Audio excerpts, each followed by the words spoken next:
సాధనా సమితి ఆధ్వర్యంలో గతంలో కూడా మీరు సోమాజిగూడ ప్రెస్ క్లబ్లో బషీర్బాగ్ ప్రెస్ క్లబ్లో పెట్టినప్పుడు నేను కూడా రావడం జరిగింది. సో మరి కమ్యూనిస్ట్ పార్టీ మొట్టమొదటి నుంచి కూడా అనేక పోరాటాలు చేసినటువంటి పార్టీ. ఆ పార్టీ చరిత్ర గురించి కూడా కాస్త కూస అవగాహన ఉన్నటువంటి వాళ్ళమే.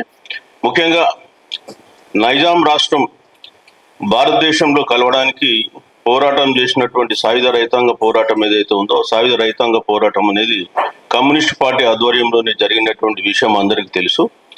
సో ఆ రోజు భూమి కొరకు, భుక్తి కొరకు, విముక్తి కొరకు జరిగినటువంటి పోరాటం అది సాయుధ రైతాంగ పోరాటం. ఆ తర్వాత కాలంలో కూడా కమ్యూనిస్టులు అనేక ఉద్యమాలు పేదల తరఫున చేయడం జరిగింది. సో మరి నేడు బీసీల హక్కుల సాధన కొరకు మళ్ళీ ఒక కార్యక్రమాన్ని చేపట్టడం సంతోషం. ఇన్ని రోజులుగా కమ్యూనిస్టులు కేవలం వర్గ పోరాటాన్ని దృష్టి పెట్టుకుని ముందుకు వెళ్తారనుకున్నాం. సో వర్గంతో పాటు వాస్తవికతను దృష్టిలో పెట్టుకుని కులాన్ని కూడా తీసుకోవడం చాలా సంతోషకరమైనటువంటి విషయం. అయితే ఈరోజు మనం ఒక టైం ఇస్తే ఒక 15-20 మినిట్స్ మాట్లాడి నేను వెళ్తాను.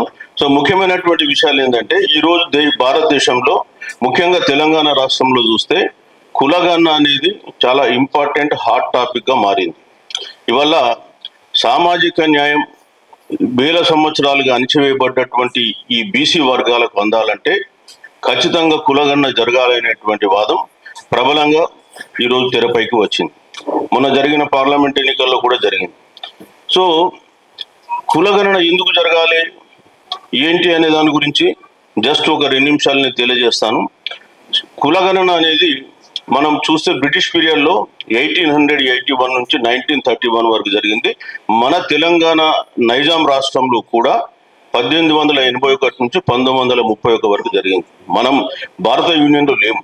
మనదంటూ ఒక స్వతంత్ర ప్రిన్సిపాలిటీ నైజాం స్టేట్ అయినప్పటికీ కూడా నిజాం ఇక్కడ 1881 నుంచి 1931 వరకు కూడా జరిపాడు.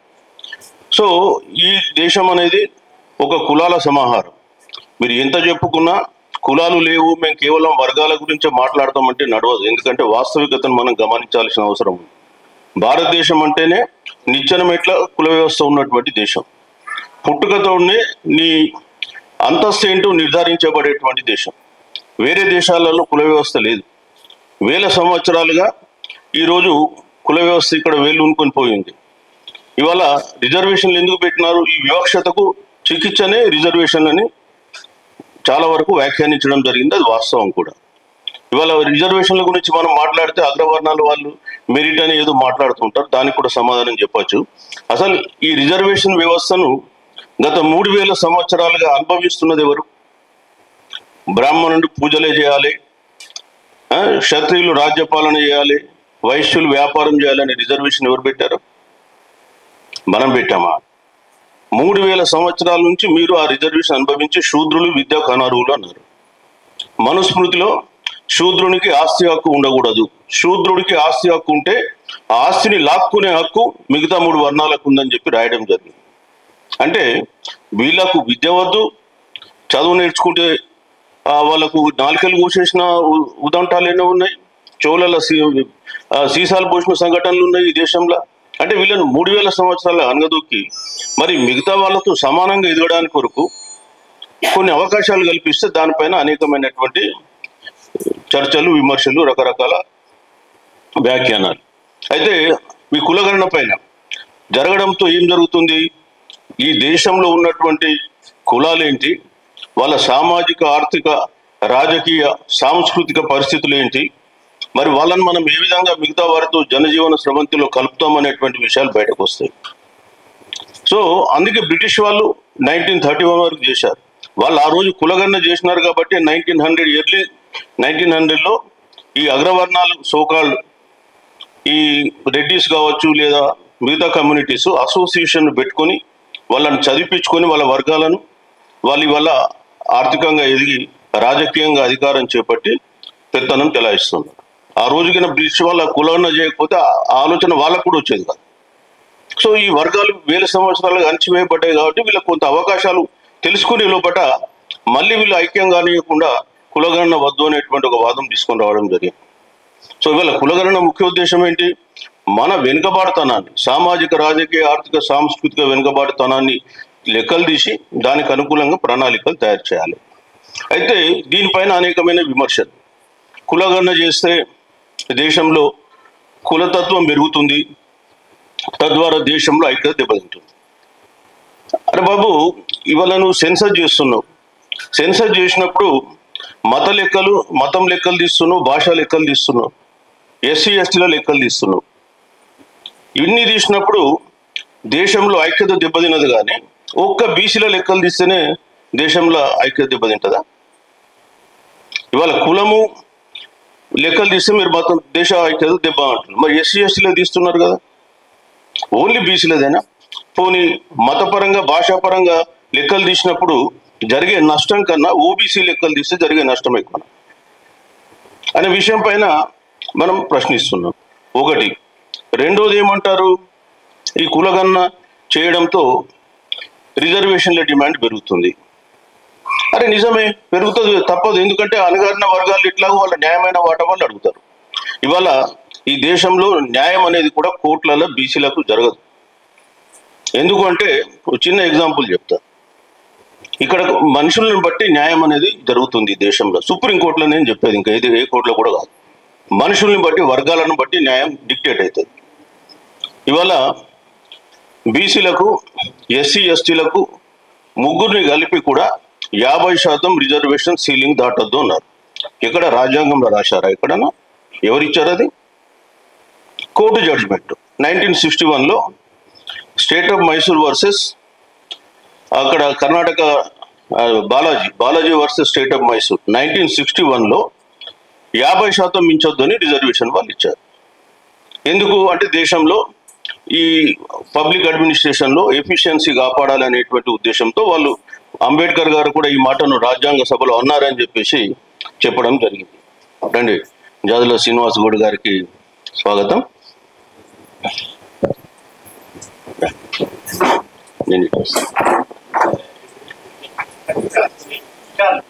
అయితే దాన్ని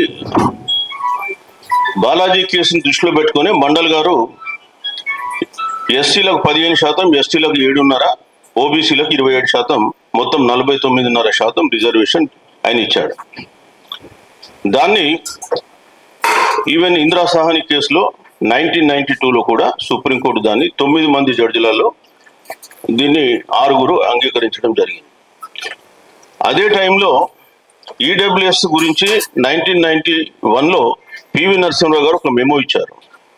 దాన్ని 10% రిజర్వేషన్ వాళ్ళకి ఇస్తే సుప్రీంకోర్టు ఏం చెప్పారు, ఈడబ్ల్యూఎస్ అంటే ఆర్థిక పరమైన రిజర్వేషన్లు రాజ్యాంగ మౌలిక సూత్రాలకు వ్యతిరేకం కాబట్టి ఇవ్వడానికి వీల్లేదని ఆ 9 మందిలో 8 మంది జడ్జెస్ ఎగనెస్ట్ చేశారు.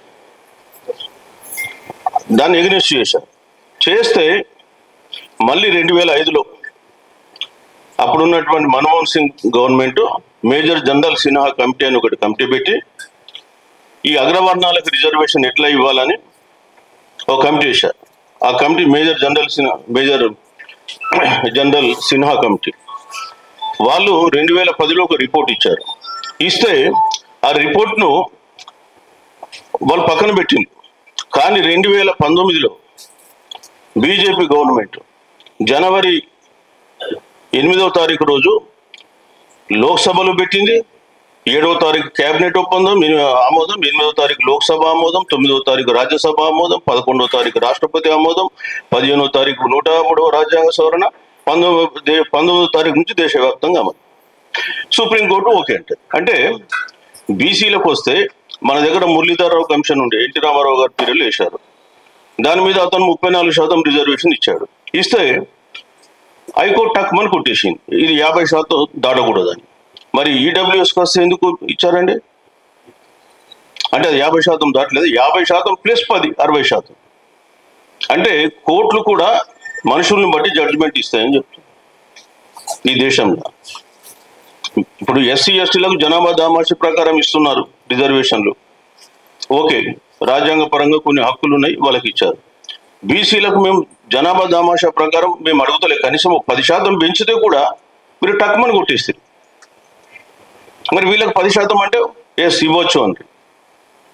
అంటే దేశంలో సమన్యాయం లేదు, కోర్టులలో కూడా సమన్యాయం లేవు. ఈ జడ్జిమెంట్ నేను అనేది కాదు తప్పు పట్టింది. ఈ జడ్జిమెంట్ ని మధ్యకాలంలో నారిమన్ గారు అని RF Nariman supreme court senior judge గారు మన కేరళలో తిరువనంతపురంలో ఒక మెమోరియల్ లెక్చర్కి ఇవ్వడానికి వచ్చి సుప్రీంకోర్టును దుక్కు తిట్టిపోయాడు. ఈ జడ్జిమెంట్ ఎట్లా ఇస్తారు? సో ఇవాళ దేశంలో మనుషుల్ని బట్టి జడ్జిమెంట్లు, మనుషుల్ని బట్టి ప్రభుత్వాలు కూడా వాళ్ళ చట్టాలు చేసుకుంటూ పోతుంది. అందుకని 50% సీలింగ్ దాటద్దు అనేది ఏం రూల్ కాదు. నీ దగ్గర నిజంగా బీసీలలో ఐక్యంగా ఉంటే ప్రభుత్వాలు మనదైతే 100% సుప్రీంకోర్టులో పోయి తెచ్చుకోవచ్చు. వాళ్ళెవరు ఇక్కడ రాజ్యాంగంలో రాసిందా సీలింగ్ పెట్టాలని? 2, నేనేం చెప్తున్నానంటే కులగణం మీద కొన్ని అపోహలు, కొన్ని ఫాల్స్ ఇవన్నీ కూడా ప్రచారాలు జరుగుతూ ఉన్నాయి. సో దాన్ని కొంత కండెమ్ చేయాల్సింది. ఫస్ట్ కులగణన అనేది ఏంది, మన లెక్కలు తీయాలి. స్టాటిస్టిక్స్ అనేది తీయాల్సిన హక్కు రాష్ట్రాలు, అంటే అది ప్రభుత్వాలకు ఉంది. ఆ లెక్కల ఆధారంగా ప్రణాళికలు తయారు చేయాల్సినటువంటి బాధ్యత కూడా ప్రభుత్వాల మీద ఉంది. గత 77 ఏళ్ళుగా బీసీలు అన్ని రంగాల్లో వెనుకబడ్డారు. వాస్తవానికి 1951లో మన కులగణన జరగాల్సి ఉంటే ఫైల్ జవహర్లాల్ నెహ్రూకు పోతే వారు కొంత సోషలిస్ట్ సిద్ధాంతం ప్రభావితులు కాబట్టి మనకు స్వాతంత్రం వచ్చింది. ఇప్పుడు అంత ఆర్థిక పరంగా మనం అభివృద్ధి అవుతున్నాం. ఈ ఆర్థిక పరమైన అభివృద్ధి అందరికీ చెందుతుంది కాబట్టి కులాల లెక్క అవసరం లేదు. ఓన్లీ ఎస్సీ ఎస్టీలకే నేను ఒప్పుకుంటా. ఎందుకంటే రాజ్యాంగ పరంగా వాళ్ళకు ఉన్నటువంటి కొన్ని హక్కులు మనం నెరవేర్చాలి కాబట్టి దాని కొరకు పెట్టాడు. అట్లా 51లో దిగిపోయింది. 1990లో కూడా మండల్ కమిషన్ అప్పుడు కూడా మళ్ళీ 1991 సెన్సస్లో కులగణన జరగాలని డిమాండ్ వచ్చింది. అప్పుడు పక్కన పెట్టారు.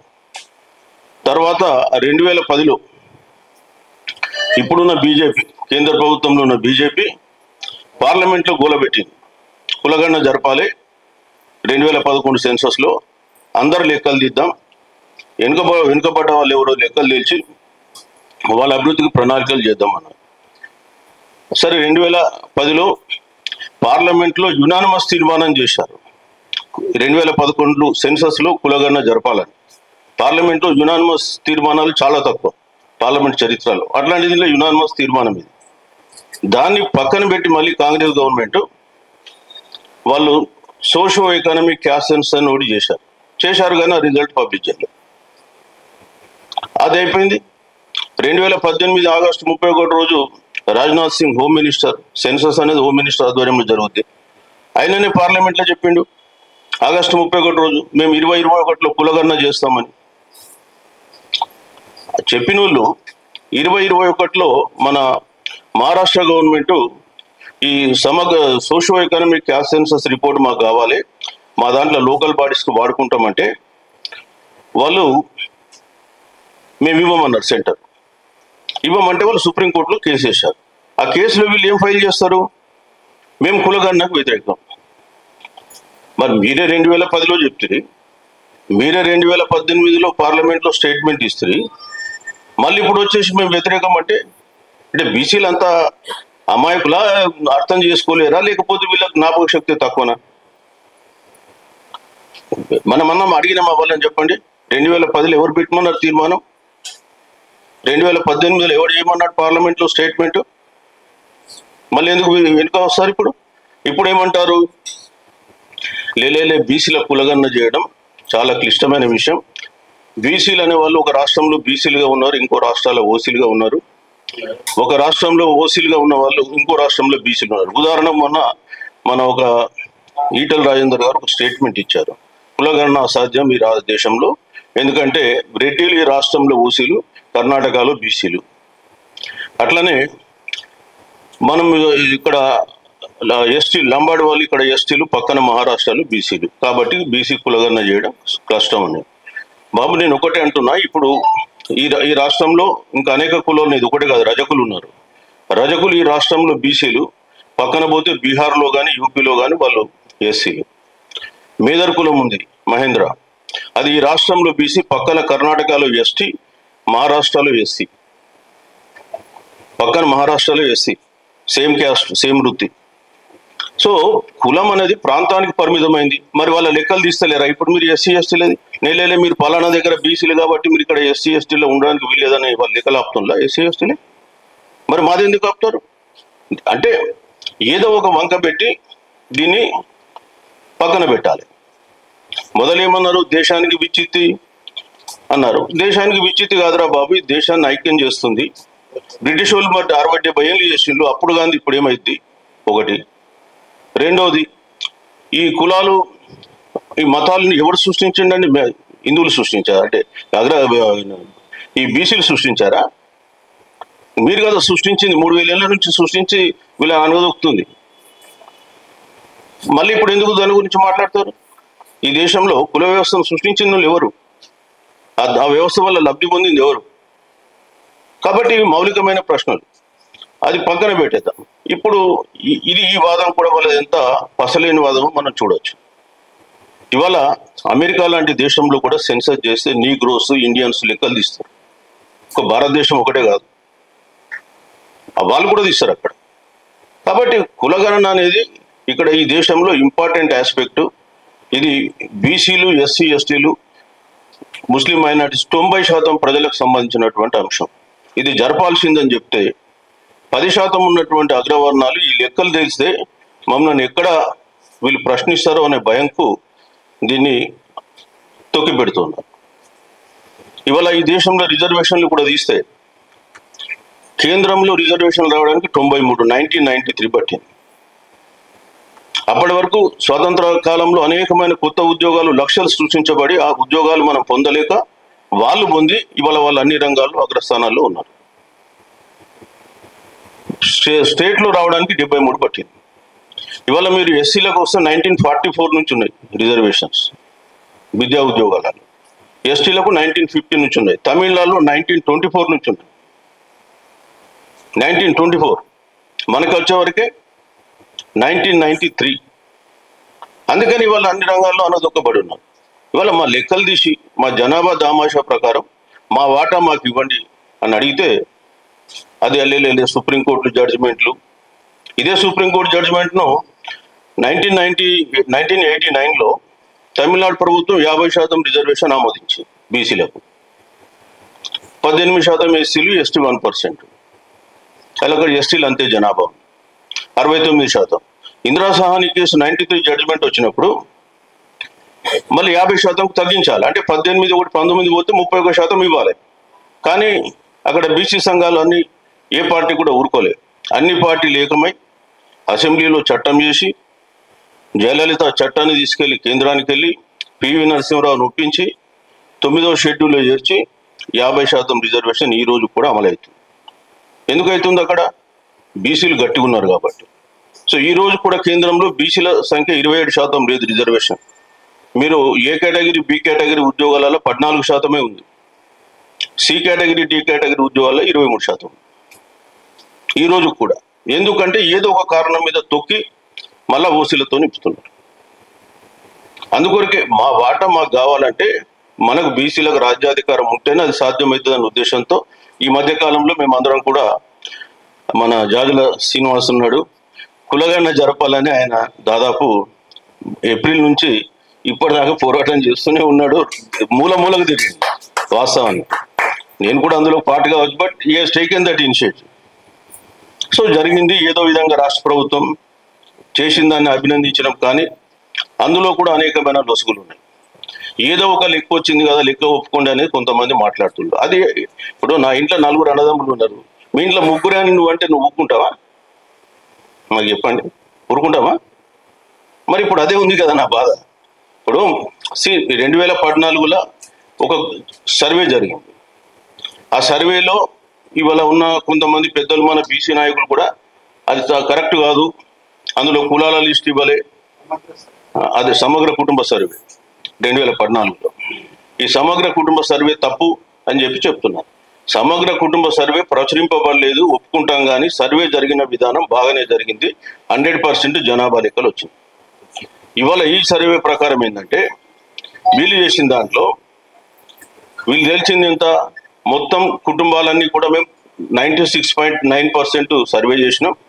జనాభా వచ్చింది 3,56,00,000. మిగిలిపోయిన జనాభా 14 లక్షలు వేసుకుంటే 3,70,00,000 జనాభా తెలంగాణది ఉంటుందని చెప్తుంది. మీరు ఏ సెన్సస్ రిపోర్టు, ఏ గ్రోత్ అంటే డికేడల్ గ్రోత్ రేట్ ఏది చూసినా 4 కోట్ల సెన్సస్ మన తక్కువ ఉండదు. వీళ్ళ లెక్కల్ని 30-40 లక్షల మంది మిస్ అయింది. వీళ్ళు మొత్తం 100% అన్నదాన్ని కవర్ చేసుకున్నప్పుడు సో ఒకటి. రెండోది, బీసీలకు సంబంధించి గతంలో 51% ఉంది, లేదు మేము 41 ఉన్నారు, అందులో ముస్లింలు లేరు అన్నారు. మేమేమన్నామంటే 51%లో 10% ముస్లిమ్స్ ఉన్నారన్నారు. ఓసీలు వచ్చేసి మీరు 21% గతంలో మీరు లెక్క చెప్పింది. మీరు 21% ఓసీల ఏ కులాల సంఖ్య ఎంతనో చెప్పండి పాతదాని ప్రకారం. మేము లెక్క తీసినాం 21 అంటే గతంలో సమగ్ర కుటుంబ సర్వే జరిపినప్పుడు 21% ఓసీలు అంటే 76 లక్షల జనాభా రావాలి, 3,63,00,000. ఆ 76 లక్షల జనాభాలో ఎవరిది తీయండి, తీస్తే అందులో ఎంతున్నారు, రెడ్డిస్ ప్లస్ కాపులు అన్ని కలిపితే 14,70,000. వెలిమాసు 1,02,000, కమ్మాసు 2,60,000, తర్వాత బ్రాహ్మణ్స్ 3 లక్షలు, వైశ్యాసు 3 లక్షలు, ఇంకా మిగతా కులాలు అన్ని కలిపి 3 లక్షలు వేస్తే కూడా 32 లక్షలు దాటలేదు. 32 లేదా 35. అంటే మిగతా జనాభా ఎవరిది 40 లక్షలు. 40 లక్షలు ముస్లింలు. ముస్లింలు ఎందులో ఉన్నారు, వాళ్ళు బీసీలలో ఉన్నారు, మీరు ఓసీలలో లేరని మనం. సో మీరు 71 లక్షలు చెప్పాలి కదా మరి మీ లెక్క. మీరు 21% ఓసీలం అన్నారు కదా, ఎవరా 21%? ఎవరా 21% లెక్క చూపించాలి కదా. ఎట్లా చేసినాం, అది 36 లక్షలు దాటలే.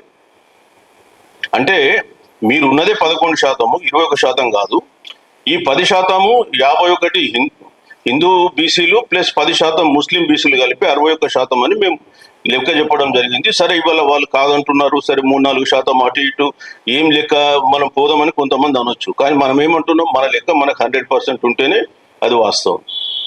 ఇప్పుడు ఇవాళ 46% తెలుస్తారు, రేపు ఇంకోసారి 40% అంటారు. మీకు 42% మీరు ఉన్నారు కదా, మీ 42% ప్రకారం మేము రిజర్వేషన్లు ఇచ్చినామని ఇంకోళ్ళు అంటారు. ఇవాళ దాన్ని సరి చేయమని మేము కోరినాం. సరే అది సరి చేయగలుగుతారా లేదా ఏం చేద్దాం పక్కన పెడదాం, ఆ తర్వాత మాట్లాడదాం. కానీ దాంట్లో ఇంకొక అంశం కూడా వచ్చి పడ్డది. ఇప్పుడు నేను అందుకే ఎమ్మెల్యే గారిని కూడా ఉండండి అని చెప్పాను. ఏంటంటే బీసీ అనే కేటగిరీ ఒకటి ఉంది. బీసీఈ కేటగిరీని 14 కులాలు 2007లో రాజశేఖర రెడ్డి గారు చట్టం తీసుకొచ్చి బీసీ కులాలలో చేర్చారు 14 కులాలు. సరే వాళ్ళు నిజంగానే ఆర్థికంగా వెనుకబడి ఉన్నారు కాదని అనట్లేదు. కానీ రాజ్యాంగ పరంగా మతపరమైన రిజర్వేషన్లు చెల్లవు, అది కొట్టేసింది సుప్రీంకోర్టులో కూడా ఎన్నోసార్లు. మన దగ్గర కూడా దీన్ని ఛాలెంజ్ చేసింది. ఛాలెంజ్ చేస్తే హైకోర్టు కొట్టేసింది. హైకోర్టు కొట్టేసినాక సుప్రీంకోర్టుకు పోయింది గవర్నమెంట్. సుప్రీంకోర్టు ఏం చెప్పింది, స్టే ఇవ్వలే హైకోర్టు ఆర్డర్ మీద. నేను అందుకే ఆయన ఉండమని చెప్పిన. స్టేటస్ కో ఉంది. స్టేటస్ కో అంటే ఉన్నది ఉన్నట్టే, అంటే హైకోర్టు కొట్టేసింది కరెక్టే, మీరు రిజర్వేషన్ ఎంజాయ్ చేస్తుంది ఉండండి స్టేటస్ కో. కాబట్టి రిజర్వేషన్లు వాళ్ళు ఇవాళ 4% ఎంజాయ్ చేస్తాం. ఇక్కడ వచ్చేసి హైకోర్టు జడ్జిమెంట్ ప్రకారం చెల్లదు. ఇవాళ దాన్ని ఎట్లా ఇంక్లూడ్ చేసి మరి రేపు 42% చేస్తే ఇంక్లూడ్ చేస్తారా లేదా ఏంటి అనేది మనకు ఇక్కడ ప్రశ్న. సో దాని మీద మళ్ళా మా బీసీ సంఘాల అందరం మా సార్లు ఉన్నారు, రేపు ఎల్లుండి ఓ రోజు మీటింగ్ పెట్టుకొని ఒక స్టాండ్ తీసుకొని ప్రభుత్వానికి అప్పీల్ చేయాల్సిన అవసరం ఉంది. జాజుల గారు కూడా ఉన్నారు. సో ఇది చేయాల్సిన అవసరం ఉంది. నా ఒపీనియన్ నేను చెప్పగలను కానీ ఇప్పుడు నేను చెప్పదలుచుకోలే. బట్ ఓకే, 100% అందరం కూర్చున్నాక దానిపైన ఒక నిర్ణయం తీసుకోవాలి. ఎందుకంటే కేంద్రమేమో ఈ మైనారిటీస్ను కలిపితే మేము ఒప్పుకోమంటున్నారు. ఎందుకంటే రాజ్యాంగ పరంగా కూడా లేవు. ఈవెన్ హైకోర్టు మన బీసీఈ కేటగిరీస్ టెక్నికల్గా చూస్తే ఈ రోజు కూడా అవి లేవు, బీసీలో ఉండడానికి అది కొట్టేసింది. కానీ రిజర్వేషన్ ఎంజాయ్ చేసుకోమంది. సో అది ఇప్పుడు 2008 నుంచి 9 నుంచి సుప్రీంకోర్టులో పెండింగ్ ఉంది, అది నడుస్తూ ఉంది. సో దానిపైన ఏ స్టాండ్ తీసుకుంటే లీగల్గా బాగుంటుంది అనేది మనం మాట్లాడాల్సిన అవసరం ఉంది.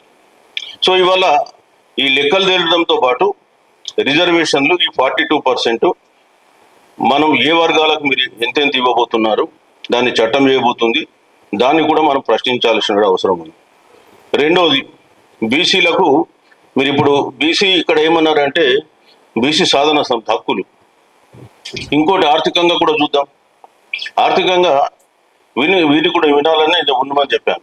ఇవాళ మీకు బీసీలకు సంబంధించి 12 కార్పొరేషన్లు 2014 తర్వాత ఏర్పాటు చేశారు. అందులో మోస్ట్ బ్యాక్వర్డ్ క్లాస్ కార్పొరేషన్ అని, విశ్వబ్రహ్మణ కార్పొరేషన్ అని, రజక కార్పొరేషన్ అని, ఇట్లా 12 కార్పొరేషన్లు ఉన్నాయి. వీళ్ళ ఆర్థికాభివృద్ధి కొరకు ఎంబీసీ కార్పొరేషన్ 2017లో ఏర్పాటు చేస్తే 8 ఏళ్ళు అయింది ఇప్పటికి. దానికి బడ్జెట్ కేటాయించి ఎంత కేటాయించిండు? 6,380 కోట్లు కేటాయించారు. ఖర్చు పెట్టింది ఎంత? 19 కోట్లు. సీఎం ఆఫీస్లో నెలకు చాయ్ బిస్కెట్ల మీద 19 కోట్లు ఖర్చు అయింది. వీళ్ళకి 8 ఏళ్ళ ఖర్చు పెట్టింది ఎంత? 19 కోట్లు. అంటే బీసీలు అంటే మనుషుల్లా కనిపించారా? వీళ్ళకి లెక్కలు ఉండవా? వీళ్ళకు అవసరం లేదా? అట్లనే ఈ 12 కార్పొరేషన్లు కలిపి 6,300 కోట్లు ఇచ్చారు. 6,300 కోట్ల ఖర్చు పెట్టింది 310 కోట్లు. అందులో 150 కోట్లు కరెంటు బిల్లులకు వాపసు తీసుకున్నారు. ఖర్చు పెట్టింది ఎంత? 310 మైనస్ 160 అంటే 150 కోట్లు. మరి వీళ్ళు ఎట్లా అభివృద్ధి అవుతారండి? కేంద్రం అంతే. కేంద్రంలో ఈ సంవత్సరం కూడా బీసీల ఆర్థిక అభివృద్ధి కొరకు కేటాయించింది 2,000. కేంద్రంలో ఎట్లుంటుందంటే గత దశాబ్ద కాలంగా 2014 నుంచి 25 వరకు కేంద్రం బ్యాంకుల ద్వారా రుణమాఫీ చేసింది 16 లక్షల కోట్లు. 16 లక్షల కోట్లు. అందులో ఒక రిలయన్స్ అనిల్ అంబానీ ఒక నిరుపేద వ్యాపారస్తు ఎత్తున్నాడు, చాలా పేదస్తుడు. ఆయన కేవలం ఎంత 48,000 కోట్లు అప్పు తీసుకున్నాడు రిలయన్స్ జియో కొరకు. 48,000 కోట్లల్లో 450 కోట్లు కట్టించుకుని మిగతాదంతా బాకీ రుణమాఫీ చేసేసి 48,000లో 450 కోట్లు కట్టించుకొని 47,550 కోట్ల రుణమాఫీ ఇచ్చారు. మరి అంత నిరుపేదగా మరి ఇవ్వాలి కదా. బీసీల మీద 10 ఏళ్ల మీద బీసీ పిల్లల మీద వాళ్ళ స్కాలర్షిప్ల కొరకు ఖర్చు పెట్టింది 15,000 కోట్లు. 80 కోట్ల బీసీలు ఈ దేశంలో ఉన్నారు. వాళ్ళ పిల్లల మీద ఖర్చు పెట్టింది స్కాలర్షిప్ల మీద, విద్య మీద 15,000 కోట్లు.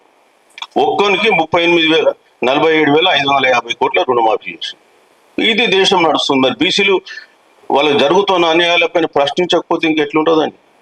మనం ఎంతసేపు వర్గం అని పోతే మనకి ఇక్కడ మన అస్తిత్వం లేకుండా పోతుంది. కాబట్టి మీరు ఆర్థిక దోపిడీ మీరు తీసుకోండి. ఇప్పుడు ఇది ఆర్థిక దోపిడీ కదా నేను చెప్పేది. ఇవాళ ఈ రాష్ట్రంలో అంటే కుబేర్లు ఉన్నారు. కుబేర్లు అంటే ఒక $1 బిలియన్ ఆస్తులు దాటిన వాళ్ళు ఎంతమంది ఉన్నారని లెక్క తీస్తే భారతదేశంలో 180 మంది ఉంటే తెలంగాణలో 18 మంది ఉన్నారు. ఆ 18 మందిలో 18 మంది ఓసీలే, ఒక్క బీసీ లేడాల. ఎట్లా వచ్చినాయండి ఇన్ని సంపదలు, డబ్బులు ఇవన్నీ? సో వాళ్ళకు రాజ్యాధికారం ఉంది కాబట్టి ఆర్థికంగా వాళ్ళకు అనుకూలమైన పాలసీలు వాళ్ళు చేసుకుంటున్నారు. ఆర్థికంగా బలంగా ఉన్నారు కాబట్టి డబ్బు ఖర్చు పెట్టేసి రాజ్యాధికారాన్ని పొందుతున్నారు. సో ఇది ఒక విషియస్ సర్కిల్ కాబట్టి ఇది నడుస్తూ ఉంది. సో మనం దీన్ని ప్రశ్నించాల్సిన అవసరం ఉంది. అందుకే ఇవాళ బీసీ వాదం అనేది మేము ఈ కులగణనతో స్టార్ట్ చేసి రాజ్యాధికారం అనేటువంటి అంశం వైపు దృష్టి మళ్లించడం అయింది. అందులో ఆర్థికపరమైన దోపిడీ ఏం జరిగింది, ఇవాళ మన శాసనసభలో కానీ చట్టసభల్లో మన స్థానాలు ఏంటి, చట్టసభలో కూడా ఒక సింపుల్ ఒక లెక్క చెప్పి నేను క్లోజ్ చేస్తా. చట్టసభల్లో 119 మంది ఉన్నారు. ఎస్సీ ఎస్టీలు అంటే 19 + 12 31 తీసి 31 + 7 ముస్లిమ్స్ 38 తీసేస్తే 81 మంది ఉంటారు. 81 మందిలో బీసీలు 19 మంది. అదే రెడ్డిస్ ఎంతమంది ఉన్నారు? 14,70,000 అని చెప్పినాను ఇంతకు. 43 మంది ఉన్నారు. వెలిమాసు 1,02,000 మంది జనాభా 13 మంది ఉన్నారు. కామాసు 2.5 లక్షల జనాభా 4 ఉన్నారు. ఈ 3 కులాలు కలిపి 18,20,000 జనాభా అనుకుంటాం. వీళ్ళు మొత్తం కలిపి 60 మంది ఉన్నారు. అంటే ప్రజాస్వామ్యం అంటే 3 కులాల పాలనైనా? రెడ్డి వర్సెస్ కమ్మ లేదా రెడ్డి వర్సెస్ వెల్మా, ఇదే కదా పాలన. అంటే మిగతా వర్గాలకు పాలనలో సంబంధం లేదా? కేవలం వీళ్ళు ఓట్లు వేసే యంత్రాలు. ఎందుకు ప్రశ్నించొద్దు? ఇవాళ 52లో 25 మంది ఉన్నారు రెడ్డిస్. ఈ రోజు వచ్చేసే వరకు 43 మంది అయ్యింది. బ్రాహ్మణ్స్ ఆ రోజు 31 మంది ఉన్నారు, ఈ రోజు ఒక్కరు అయ్యింది. ఆ రోజు వెల్మాస్ 7 మంది ఉన్నారు, ఈ రోజు 13 మంది ఉన్నారు.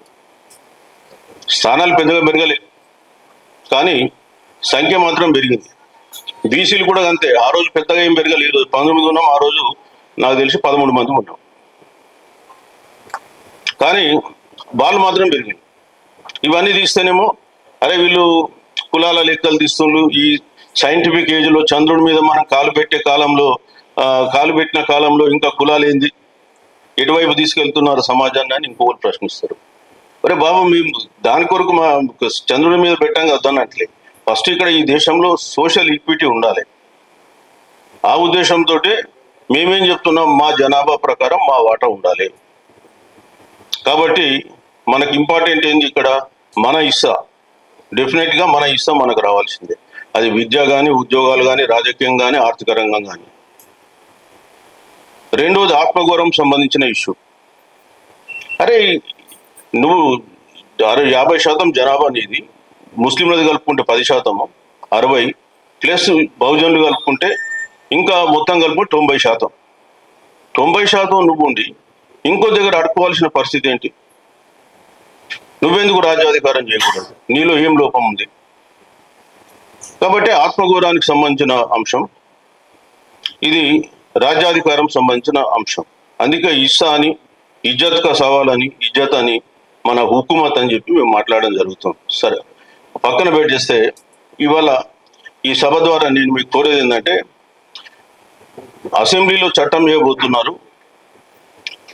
42% రిజర్వేషన్ ఏ వర్గాలకు ఎంత ఉండాలి, అందులో ఎట్లా ఉంటే బాగుంటుంది అనేది కూడా ఒకవేళ సూచాత్మకంగా అంటే ఇండికేటివ్గా డిస్కస్ చేస్తే బెటర్ అనేది నా ఆలోచన. ఎందుకంటే రాష్ట్ర ప్రభుత్వానికి తెలియాలి ఇవాళ బీసీ అనేది అది చట్టపరంగా ఎగ్జిస్టెన్స్ లేదు, అట్లనే రిజర్వేషన్ మాత్రం ఎంజాయ్ చేయమన్నట్టుంది. సో దాన్ని ఏం చేయాలి, ఎట్లా చేయాలి, లీగల్గా కూడా మనం ప్రశ్నించాల్సిన అవసరం ఉంది, లీగల్గా చర్చించాల్సిన అవసరం. నేను వాళ్ళకి వ్యతిరేకంగా కాదు, రిజర్వేషన్ ఇవ్వద్దు నేనేం అంటలేదు, బట్ చట్టం ఏం చెప్తుందో చూడమని అంటున్నాను, అంతకంటే మించేం లేదు. దానిపైన చర్చ జరగాలి. రేపు దాని ఆధారంగా ఇంకో గవర్నమెంట్ మనకు అన్యాయం చేయకూడదు. సో ఈ రెండింటిని ఎట్లా బ్యాలెన్స్ చేయగలుగుతాం? వాళ్ళ ఇంట్రెస్ట్లు ప్రొటెక్ట్ కావాలి, మన ఇంట్రెస్ట్లు ప్రొటెక్ట్ కావాలి. సో అది ప్రశ్న. అది ఇప్పుడు కులగన్న చేసిండ్రు, తప్పులు తడకలు ఉన్నాయి, అవన్నీ మనం చెప్పినాం. సో ఎట్లా డెఫినెట్గా 3-4% బీసీలు తగ్గిండ్రు, ఓసీలు పెరిగిండ్రు. ఓసీలు ఎందుకు పెరిగిండ్రు? 11% ఉన్న వాళ్ళకు 10% రిజర్వేషన్లు ఇస్తున్నారని మనం ప్రశ్నిస్తే 16%కి వచ్చింది. ఇవాళ తెలంగాణ నిజంగా చెప్పండి, హైదరాబాద్లో 96% కులగన్న జరిగిందా? ఇళ్ళల్లో ఏ వాడకన్నా పోయిరండి, అక్కడ కొన్ని వేల మంది వెళ్తారు, మా ఇంటికి ఎవడు రాలి ఎవడు లెక్కలు రాసుకోపోలేరు. మరి ఇక మనం చెప్తున్నాం, మనం సరే రాష్ట్ర ప్రభుత్వం ఏదో కష్టపడ్డది ఒకటి చేయాలని చెప్పింది, రాహుల్ గాంధీ గారి ప్రెషరా ఇంకే ప్రెషరా పక్కన పెడితే ఒక కులగణన అనేది కూడా చేసింది, ఒక లెక్క నోట్ వచ్చింది. సరే మీరు ఆ లెక్క ప్రకారం 42% రిజర్వేషన్ ఇస్తామంటున్నారు, ఇవ్వండి. బట్ ఇచ్చే టైంలో అందరి ఇంట్రెస్ట్లు చూడండి, లీగల్ పాయింట్స్ ఏంటో చూసుకోండి, దాని ప్రకారం చేయాలని చెప్పి మేము కోరుతున్నాం. ఇవాళ మీరు ఏదైతే సాధన సమితి ఉందో ఒక రిజర్వేషన్కి సంబంధించింది కాదు, ఆర్థిక పరంగా కూడా ఉండాలి. నేను అందుకే వారిని ఉండమన్నా. మీరు అసెంబ్లీలో ఈ సంవత్సరం కూడా రాష్ట్ర ప్రభుత్వం 9,200 కోట్ల బడ్జెట్ పెట్టి బీసీల ఆర్థిక అభివృద్ధికి నాకు తెలిసి 100 కోట్లు కూడా రిలీజ్ కాదు, 100 కోట్లు కూడా కాదు. వాళ్ళు ఏంటంటే బీసీలకు సంబంధించి హాస్టల్ స్కాలర్షిప్స్, రెసిడెన్షియల్ స్కూల్స్, దానికి సంబంధించి రెగ్యులర్ ఖర్చు ఒక 6,500 కోట్ల దాకా అవుతుంది, 7,000 కోట్లు అంతవరకు వాళ్ళు చేస్తున్నారు. మరి మిగతా మా ఆర్థికాభివృద్ధికి సంబంధించిన మాకేం ప్రణాళికలు వద్దా? ఇక మీరేమో ఇరిగేషన్ ప్రాజెక్టులని, రకరకాల ప్రాజెక్టుల పేరు మీద ఇట్లా క్షణాల మీద ఫైల్ చేస్తారు, ఒక 4-5 వేల కోట్ల ఎన్హాన్స్మెంట్ చేసేస్తారు. దాంట్లో ఇట్లా ఖర్చు పెరిగినాయి, ధరలు పెరిగినాయి, సిమెంట్ పెరిగింది, స్టీల్ పెరిగిందో 2,000 కోట్లు పెంచు, 5,000 కోట్లు పెంచు. అరే 2004 నుంచి ఇప్పటిదాకా ఎన్ని లక్షల కోట్లు ఖర్చు పెట్టిండండి ఇరిగేషన్ మీద? ఆ లెక్కలు తీద్దాం.